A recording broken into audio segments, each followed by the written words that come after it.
Everyone, I am निकी। स्वागत है आप सभी का लर्न एनसीईआरटी पे। आज हम लोग 6 क्लास के 5वां अध्याय राज्य राजय और एक प्राचीन गणराज्य को समझने के प्रयास करेंगे। उसमें क्या है, कुछ लोग शासक कैसे बने। जैसे हमें पता है कि लगभग 50 वर्षों से हम अपने शासकों का जो है चुनाव जो करते हैं मतदान के जरिए करते हैं, लेकिन क्या ऐसे ही लोग शासक बनते थे? हमने चौथे अध्याय में भी पढ़ा है कि राजा जो है जो कुछ लोग द्वारा चुने जाते थे, लेकिन परंतु करीब अगर हम 3000 साल पहले राजा बनने की इस प्रक्रिया में कुछ परिवर्तन दिखाई देते हैं। क्या दिखाई देते हैं कि कुछ लोग जो है बड़े बड़े यज्ञ जो है आयोजित करते थे, राजा के रूप में प्रतिष्ठित हो गए। अब कहने का मतलब है, अब उसमें भी कौन सा यज्ञ आता है, उसमें एक अश्वमेध यज्ञ आता है। अश्वमेध यज्ञ जो है क्या होता था उसे समझते हैं। इसमें होता क्या था कि एक राजा के द्वारा एक घोड़े को एक स्वतंत्र विचरण करने के लिए छोड़ दिया जाता था, और अगर इस घोड़े को कोई दूसरा राजा जो है अगर उसे रोकता था तो वहाँ जो अश्वमेध यज्ञ करने वाले राजा से लड़ाई करनी पड़ती थी। अगर उन्होंने घोड़े को जाने दिया, इसका मतलब ये होता था कि अश्वमेध यज्ञ करने वाला राजा उनसे ज़्यादा शक्तिशाली था। इसके बाद उन राजाओं को यज्ञ में आमंत्रित किया जाता था। यह यज्ञ विशिष्ट पुरोहित द्वारा संपन्न किया जाता था। इसके लिए उन्हें उपहारों से सम्मानित किया जाता था। अश्वमेध यज्ञ करने वाले राजा बहुत शक्तिशाली माना जाता था, और यज्ञ में आमंत्रित सभी राजा उसके लिए उपहार लाते थे। इन सभी आयोजनों में राजा का मुख्य साधन होता था उसे राज सिंहासन या बाघ की खाल की एक विशेष आसन पर बैठाया जाता था। युद्ध क्षेत्र में राजा के एक सारथी ही उसका सहचर होता था, और यज्ञ के अवसर पर वह राजा के विजयों तथा अन्य गुणगान का गान भी करते थे। राजा के सगे संबंधी, खासकर उनकी जो रानियां होती थी, पुत्र होती थे, और छोटे छोटे अनुष्ठान करते थे ये लोग। अन्य सारे आमंत्रित राजाओं का काम सिर्फ बैठकर यज्ञ की प्रक्रिया को पूरा करते हुए देखना होता था बस। राजा के ऊपर पुरोहित पवित्र जल छिड़काव के साथ साथ अन्य कई अनुष्ठान करते थे। अब आगे देखते हैं। विश्व कहने का अर्थात हुआ वैश्य। वैश्य से क्या होता है? वैश्य जैसे सामान्य लोग उपहार लाते थे, उन्होंने जिन्हें पुरोहित शूद्र मानते थे, उन्हें कई अनुष्ठान में शामिल नहीं किया जाता था। कहने का ये तात्पर्य है कि विश्व जो वैश्य होते हैं उससे उपहार जो लाते थे, उन्हें जो है पुरोहित जो है शूद्र मानते थे, और उन्हें अनुष्ठान में जो पूजा होता था उसमें शामिल नहीं किया जाता था। अब हम लोग थोड़ा समझते क्या है कि वर्ण क्या है, वर्ण व्यवस्था के बारे में समझते हैं। इस समय मतलब हम लोग वैदिक काल शासक कब से बने, कब बने, उस वक्त की बात कर रहे हैं। वैदिक उत्तर वैदिक की बात कर रहे हैं। खासकर गंगा यमुना क्षेत्र में कई ग्रंथ रचे गए। ऋग्वेद के बारे में हम लोग ने पहले भी पढ़े हैं। ऋग्वेद के बाद रचे होने के कारण ये उत्तर वैदिक कहलाए। मतलब वैदिक काल को अगर हम 2 भाग में डिवाइड करते हैं तो ऋग्वैदिक और उत्तर वैदिक, ठीक। अब इसमें क्या है, इसके अंतर्गत सामवेद, यजुर्वेद, अथर्ववेद तथा अन्य ग्रंथ शामिल है। पुरोहित द्वारा जो रचित है, इन ग्रंथों को विभिन्न प्रकार के अनुष्ठान और अन्य संपादन की विधियां बताई गई है। इसमें सामाजिक नियमों के बारे में भी बताया गया है कि समाज में कैसे रहना है और हर वर्ण का क्या क्या स्थान है।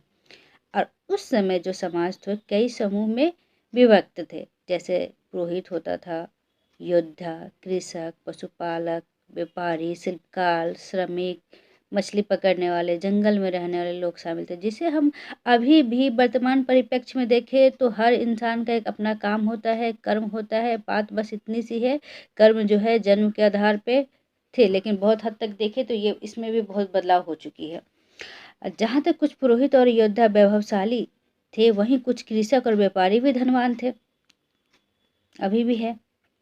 दूसरी ओर पशुपालक, शिल्पकार, श्रमिक, मछली पकड़ने वाले और शिकारी तथा भोजन संग्राहक जो थे वो निर्धन होते थे, गरीब होते थे। अब पुरोहितों ने लोगों को 4 वर्गों में विभाजित किया, जिन्हें वर्ण कहते हैं, ठीक। उनके अनुसार जो होता क्या था, प्रत्येक वर्ण का अलग अलग कार्य निर्धारित किया जाता था। पहला वर्ण जो था ब्राह्मण था। एक चीज़ हम यहाँ समझने की कोशिश करेंगे, जहाँ एक तरफ हम ये देखते हैं कि ये इसमें बहुत क्लिष्टता आ गई थी कि हाँ, जन्म के आधार पे ही आपको कर्म मिलेगा, कि अगर पिता अगर पुरोहित है तो उसका बच्चा भी पुरोहित होगा, पंडित होगा, कृषि का कृषिक ही होगा, शूद्र का शूद्र ही होगा।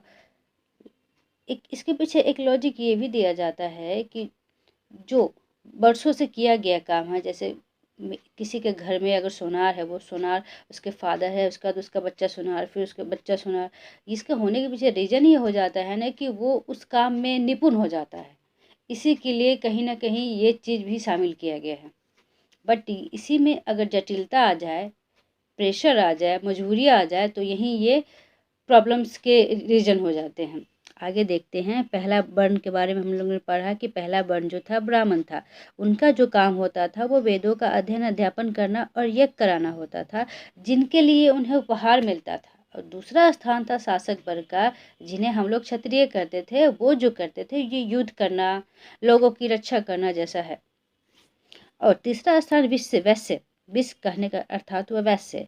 इसमें कृषक वर्ग, पशुपालक और व्यापारी वर्ग आते थे। क्षत्रिय और वैश्य दोनों ही यज्ञ करने का अधिकार प्राप्त था। लेकिन होता क्या है, वर्णों में जो अंतिम स्थान है शूद्र का था। इनका काम अन्य तीनों वर्णों, जो अन्य हम लोग 3 वर्ण पढ़े, कौन कौन वर्ण पढ़े, ब्राह्मण, क्षत्रिय और वैश्य, ये तीनों वर्णों का सेवा करना था। इन्हें कोई भी अनुष्ठान में शामिल होने का अधिकार नहीं था। उत्तर वैदिक की बात कर रही हूँ मैं।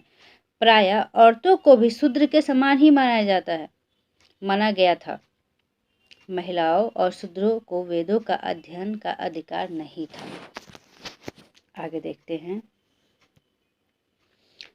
पुरोहितों के अनुसार सभी वर्णों का निर्धारण जन्म के आधार पर होता था। उदाहरण के तौर पे देखते हैं, ब्राह्मण माता पिता का संतान ब्राह्मण ही होता था।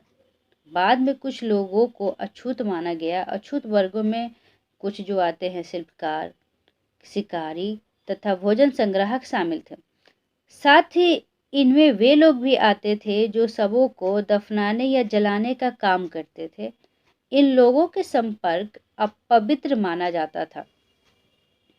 आगे देखते हैं। कई लोगों ने ब्राह्मणों द्वारा बनाई हुई इस वर्ण व्यवस्था को स्वीकार नहीं किया। जैसे कुछ राजा जो स्वयं होते थे पुरोहित से श्रेष्ठ माने जाते थे। जैसे कुछ क्षत्रिय ग्रंथ में देखे तो क्षत्रियों को पहले रखा गया, फिर उसके बाद पुरोहित को रखा गया। अगर पुरोहित ग्रंथ में देखे तो पहले पुरोहित ब्राह्मण है, फिर उसके बाद क्षत्रिय है। तो ये जो पहले मैं का वर्चस्व जो है, ये इसमें जो कंट्राडिक्शन है ये हमेशा से रहा ही है।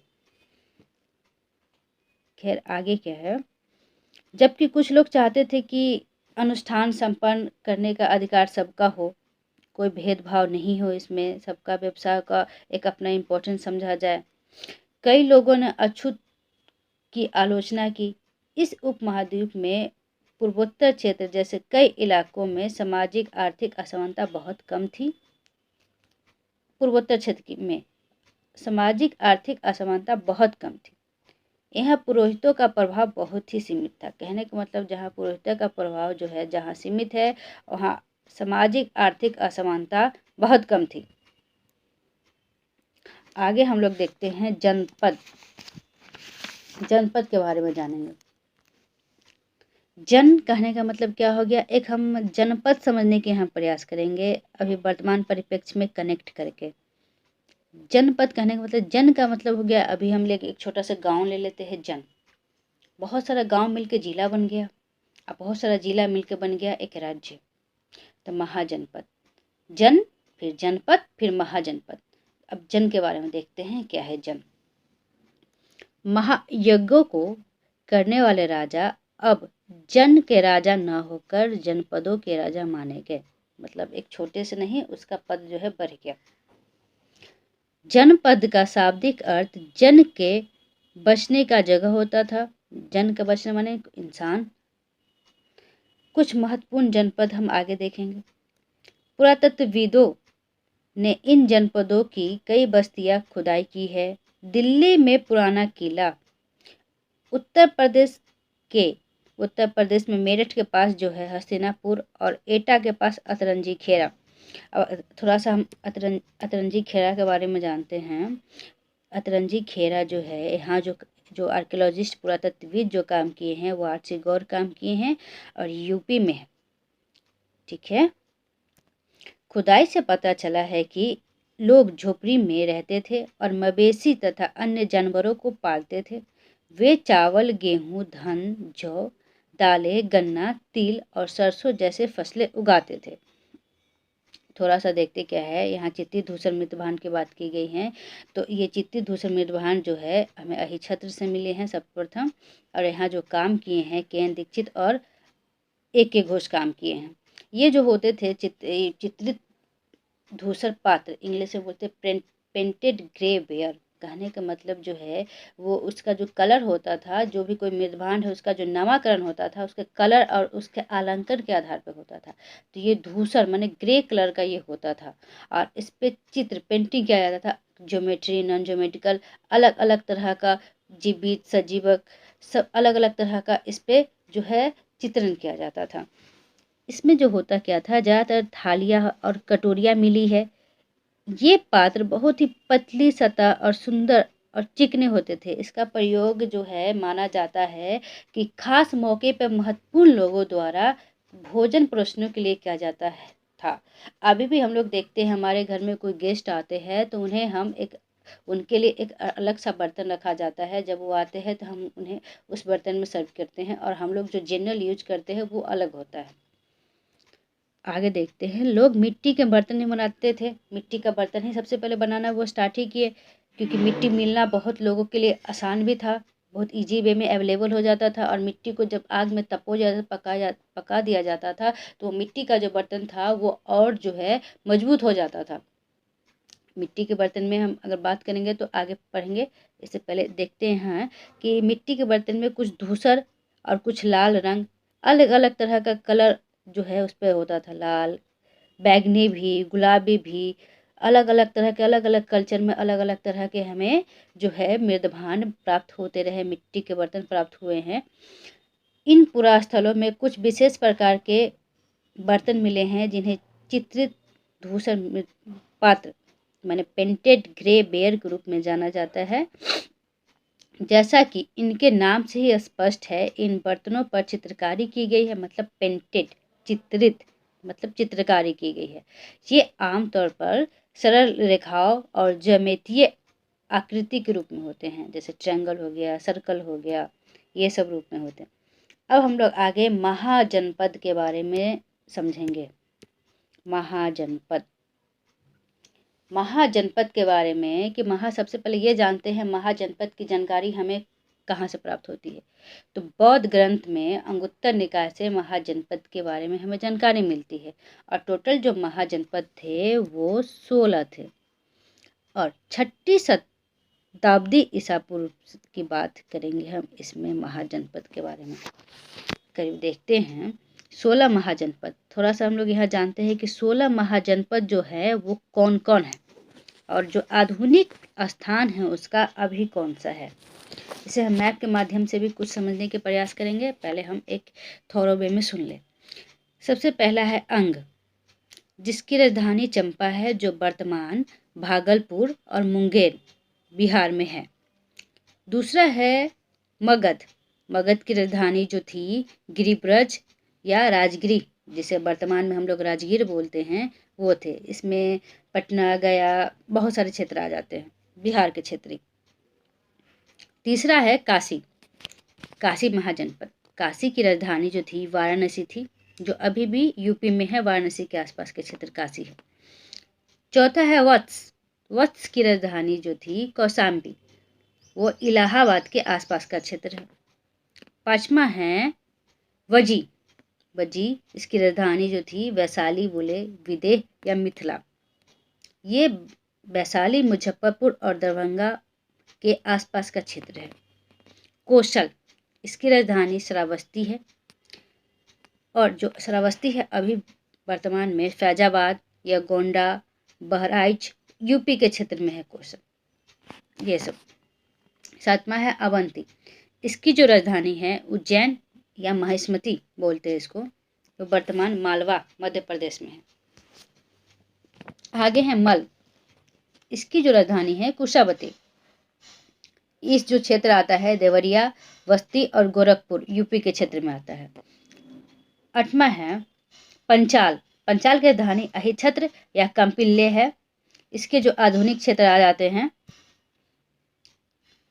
बरेली, बदाऊं, फर्रुखाबाद जो यूपी में ही है। 10वां है चेदी, इसकी राजधानी जो है शक्तिमती है और इसका जो क्षेत्र अभी वर्तमान बुंदेलखंड में आता है। आगे देखते हैं 11 कुरु, इसकी राजधानी जो है इंद्रप्रस्थ है, जिसे अभी हमने पुराना किला के बारे में पढ़ा, और आधुनिक दिल्ली, मेरठ और हरियाणा के कुछ क्षेत्र आता है कुरु में। 12वां है मत्स्य, इसकी राजधानी विराटनगर है। विराटनगर कहाँ है? जयपुर, अलवर, भरतपुर, मतलब राजस्थान के आसपास का क्षेत्र है मत्स्य विराट।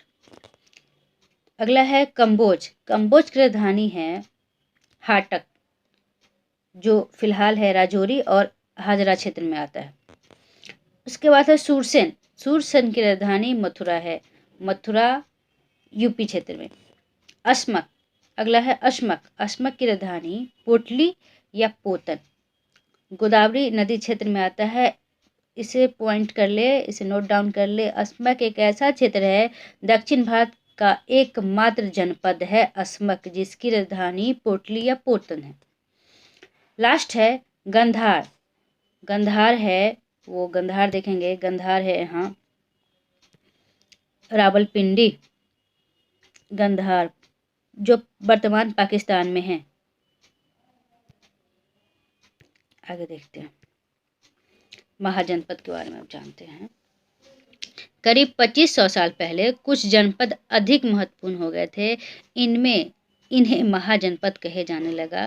महाजनपद के बारे में पढ़ लिए और सबकी एक राजधानी के बारे में भी जान लिए, और जो कई जो राजधानियां जो थी किलेबंदी की गई थी, अर्थात जो था क्या कि इनको जो है चारों ओर से लकड़ी, ईंट या पत्थर की ऊंची ऊंची दीवार बनाई जाती थी। ऐसा लगता है कि लोगों ने अन्य राजाओं के आक्रमण से डरकर अपनी सुरक्षा के लिए किलों का निर्माण किया।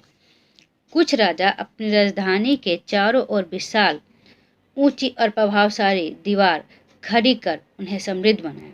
हम लोगों ने यहाँ पूरा जनपद के बारे में पढ़ा, जैसे कुछ कुछ जनपद है इसको देखते हैं। गंधार हो गया, हस्तिनापुर, वैशाली, मगध, कौशाम्बी,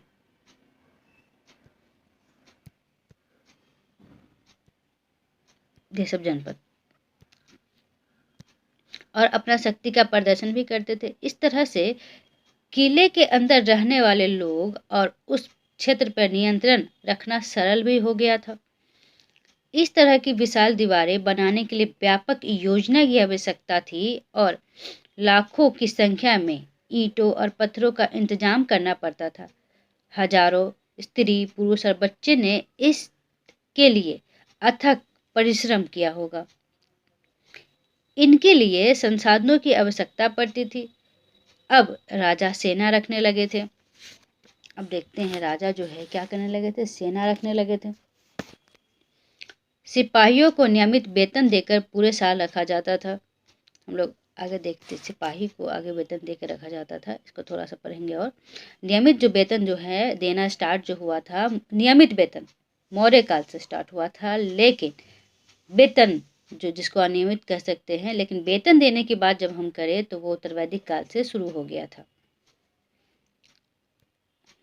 और कुछ भुगतान संभवतः आहत सिक्का के रूप में होता था। अब हम लोग थोड़ा सा आहत सिक्का के बारे में जानेंगे। आहत सिक्का क्या होता था, इसका आहत सिक्का नाम क्यों पड़ा, इसके बारे में हम लोग थोड़ा सा जानेंगे। सर्वप्रथम आहत जो सिक्का है उसे कोल्डवेल ने 1800 ईस्वी में कोयम्बटूर से खोजा।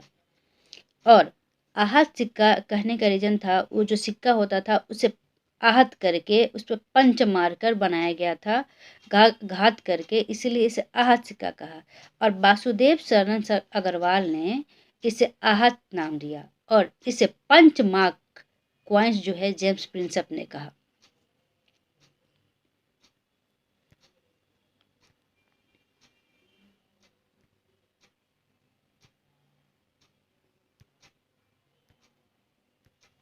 आगे हम लोग देखते हैं। अब थोड़ा सा हम लोग कर के बारे में जानेंगे। बहुत ही इंटरेस्टिंग है कर के बारे में जानना, ऐसे हम ध्यान से समझने के प्रयास करेंगे।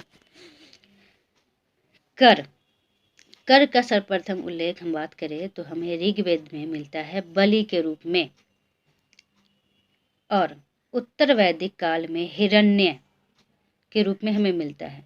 अब ये सोचना है कि अलग अलग नाम से मिलते गया, बलि के रूप में मिलने के पीछे रीजन क्या है कि ऋग्वैदिक काल में जो उस वक्त का जो कल्चर था वो पशुपालन पे आधारित था। वो जिसके जितने गाय होते थे उस गाय के आधार पे कर का निर्धारण किया जाता था। उत्तर वैदिक काल में जो हो गया हिरण्य, वो कृषि क्षेत्र के आधार पे, कृषि के आधार पे किया गया।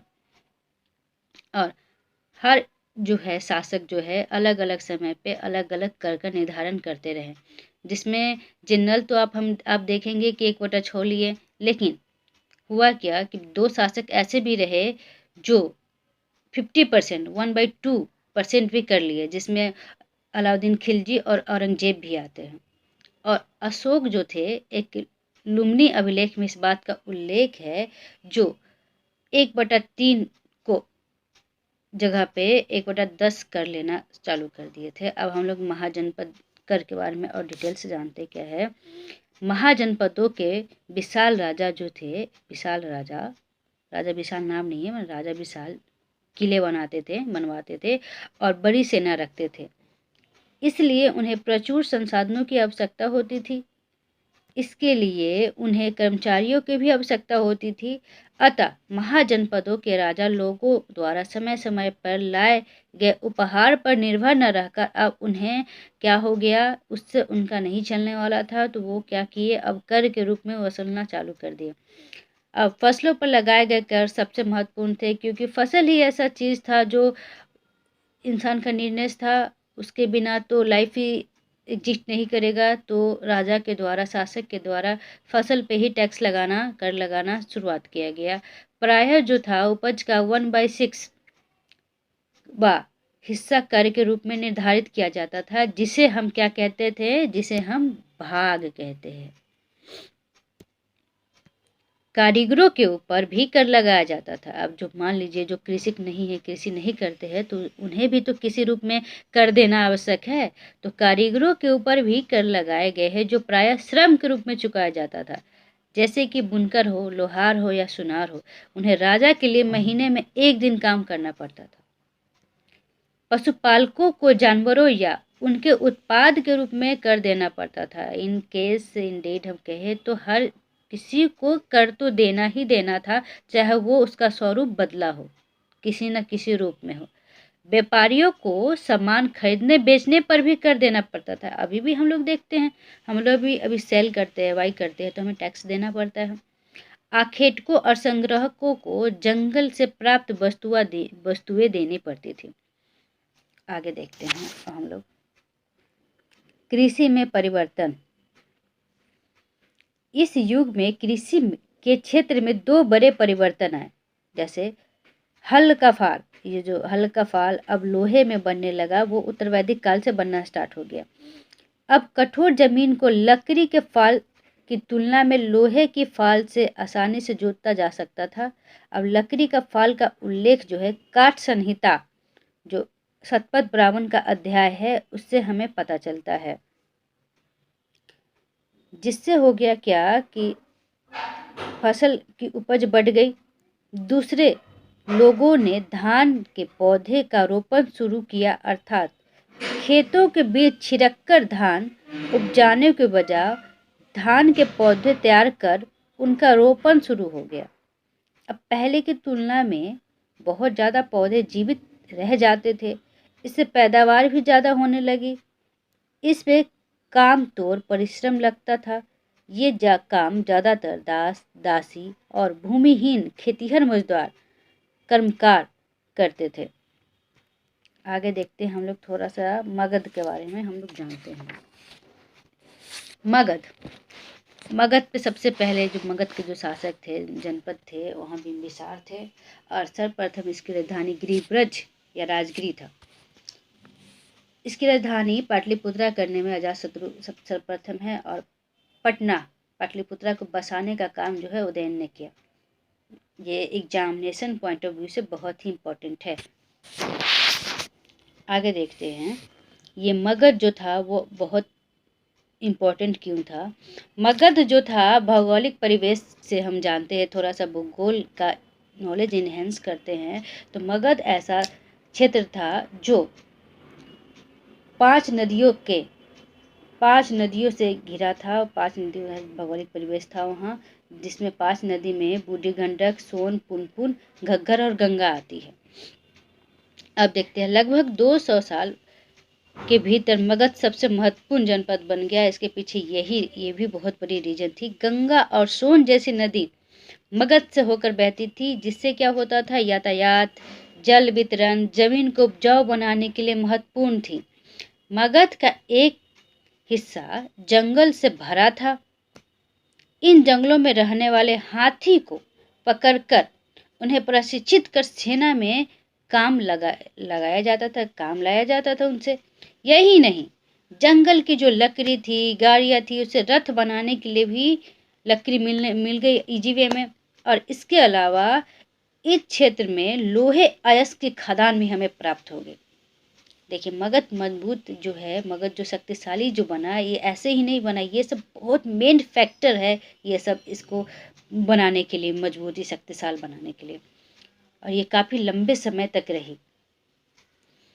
मजबूत औजार और हथियार बनाने के लिए ये बहुत उपयोगी हो गए।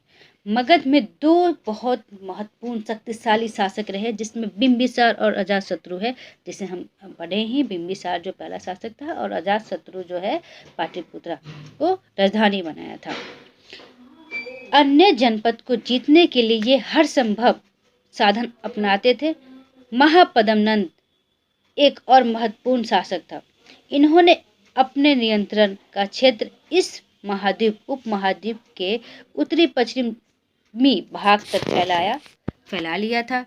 बिहार में राजगिर, जो आधुनिक जो है राजगीर है, कई साल तक मगध की राजधानी बनी रही। बाद में पाटलिपुत्रा को राजधानी बनाया गया, किसके द्वारा, अजातशत्रु के द्वारा। 2300 साल से भी पहले की बात है, मैसेडोनिया के एक राजा जो सिकंदर विश्व विजय करना चाहता था, वो भी पूरी तरह से सफल नहीं हो पाया। वह मिस्र और पश्चिम एशिया के कुछ राज्यों को जीतता हुआ भारतीय उपमहाद्वीप में ब्यास नदी के किनारे तक पहुंचा। जब उसने मगध की ओर कूच करना चाहा तो उनके सिपाहियों ने इनकार कर दिया। वे इस बात से भयभीत थे कि भारत के शासकों के पास पैदल, रथ और हाथी की बहुत बड़ी सेना थी। और ये भी एक रीजन कहा जाता है इनके जो है बैकआउट करने का, वो मना कर देने से सिकंदर के जो सिपाही थे कि वो काफ़ी लंबे वर्षों से घर से बाहर निकले थे और काफ़ी थक गए थे। अब इसीलिए भी उन्होंने बैकआउट कर दिया। आगे देखते हैं, अब हम लोग बज्जी संघ के बारे में जानेंगे। बहुत ही इम्पोर्टेंट है ये बज्जी संघ। बज्जी संघ कहने का मतलब, बज्जी वैशाली, इसकी राजधानी वैशाली, विदेह, मिथिला। ये मगध जो है एक शक्तिशाली राष्ट्र तो बन ही गया था। उसके नज़दीक जो था वज्जी राज्य था, जिसकी राजधानी जो थी वैशाली थी। यहाँ एक अलग किस्म का शासन व्यवस्था था, जिसे गण या संघ कहते थे। बहुत ही गणतंत्र, और सबसे पहले बोलते हैं ना, ये गणराज्य, गणतंत्र जगह थी। अब हम लोग जानने और समझने की कोशिश करेंगे कि क्या मतलब होता है। सर्वप्रथम, गण कहने का क्या मतलब हुआ। गण कहने का क्या मतलब, गण शब्द का जो प्रयोग है कई सदस्यों वाले समूह के लिए किया जाता था। एक नहीं, कई सदस्य होते थे। इसका राज होता था वैशाली में। गण या संघ कई शासक होते थे। कभी कभी लोग एक साथ शासन करते थे, जिसमें से प्रत्येक व्यक्ति राजा कहलाता था। ये सभी राजा विभिन्न अनुष्ठान को एक साथ संपन्न करते थे। सभाओं में बैठकर ये बातचीत, बहस और वाद विवाद के जरिए तय करते थे कि क्या करना है और किस तरह करना है। शत्रुओं के आक्रमण से निपटने के लिए वे मिलकर चर्चाएं करते थे। स्त्री, दास और कर्मकार इन सभी हिस्से में भाग नहीं लेते थे। कहने का मतलब है कि यहाँ भले ही वंशानुगत नहीं था, लेकिन यहाँ एक कोई राजा भी नहीं था, एक गण थे। गण कहने का मतलब कई सदस्यों वाले समूह थे, वो सब मिलकर एक साथ बैठक करते थे, बात बात बहस करते थे। इसलिए ये वज्जी संघ बहुत ही इम्पोर्टेंट रहा, क्योंकि इस तरह की व्यवस्था इससे पहले हमें कहीं नहीं देखने को मिलती है। आगे देखते हैं बुध और महावीर, इसके बारे में हम आगे पढ़ेंगे। दोनों ही गण या संघ से संबंधित थे। बौद्ध साहित्य में संघ का जीवन बहुत ही सजीव वर्णन मिलता है हमें बौद्ध साहित्य में। और आगे देखते हैं, वज्जी संघ का यह वर्णन हमें दीर्घ निकाय से लिया गया है। दीर्घ निकाय जो है एक प्रसिद्ध बौद्ध ग्रंथ है, जिसमें बुद्ध के कई व्याख्यान दिए गए हैं। इन्हें करीब 2300 साल पहले लिखा गया था। अब अजातशत्रु या अजातशत्रु और वज्जी संघ, इसके बारे में जानते हैं। अजातशत्रु वज्जी संघ पर आक्रमण करना चाहता था। उन्होंने अपने जो, यहाँ एक पॉइंट करेंगे, अजातशत्रु के जो मंत्री थे वह वस्कार थे, को बुद्ध के पास सलाह के लिए भेजा। बुद्ध ने उनसे पूछा कि क्या वज्जी सभाएं नियमित रूप से होती हैं तथा उनमें सभी सदस्य उपस्थित होते हैं। जब उन्हें पता चला कि ऐसा होता है तब उन्होंने कहा, वज्जीवासी तब तक उन्नति करते रहेंगे जब तक वे पूर्ण और नियमित सभाएं करते रहेंगे, आपस में मिलजुल कर काम करते रहेंगे, पारंपरिक नियमों का पालन करते रहेंगे, बड़ों का सम्मान, समर्थन और उनकी बातों पर ध्यान देते रहेंगे। वज्जी महिलाओं के साथ जोर जबरदस्ती नहीं करेंगे और उन्हें बंधक नहीं बनाएंगे।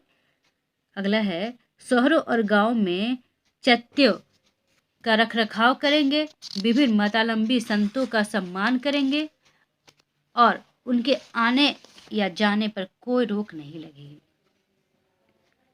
आगे है, कई शक्तिशाली राजा इन संघों को जीतना चाहते थे। इसके बावजूद उनका राज्य अब से लगभग 1500 साल तक पहले चलता रहा। उसके बाद गुप्त शासकों ने गण संघ पर विजय प्राप्त कर उन्हें राज्य में शामिल कर लिया। इसे हम आगे अध्याय में पढ़ेंगे और कुछ एक्स्ट्रा नॉलेज हम लोग लेते हैं। लगभग 2500 साल पहले एथेंस के लोगों ने एक शासन व्यवस्था की स्थापना की, जिसे प्रजातंत्र या गणतंत्र कहते हैं। यह व्यवस्था लगभग 200 साल तक चली। इसमें 30 साल से ऊपर के उन सभी पुरुषों को पूर्ण नागरिकता प्राप्त थी जो दास नहीं थे। वहाँ एक सभा थी जो महत्वपूर्ण विषयों का निर्णय लेने के लिए साल भर में कम से कम 40 बार बुलाई जाती थी। जैसे अभी हम देखते हैं तो अभी भी 17 क्या होता है, सत्र का आयोजन होता है, शीत सत्र, वसंत सत्र, इसमें जो है सब एमएलए सबको आना होता है। इसी तरह से उस टाइम भी होती थी। औरतों को नागरिक का दर्जा नहीं मिलता था। व्यापारियों और शिल्पकारों के रूप में एथेंस में रहने और काम करने वाले बहुत से विदेशियों को भी नागरिक अधिकार नहीं मिले थे। एथेंस में खदानों, खेतों, घरों और कार्यशालों में काम कर रहे दासों को भी नागरिकता प्राप्त नहीं थी। और ये चैप्टर यही समाप्त होता है। ये चैप्टर आपको कैसा लगा, इसमें आप क्या सुझाव देना चाहेंगे, ज़रूर दें। और इसके साथ साथ इस चैनल को कमेंट करें, लाइक करें, शेयर करें और सपोर्ट करें। Thank you.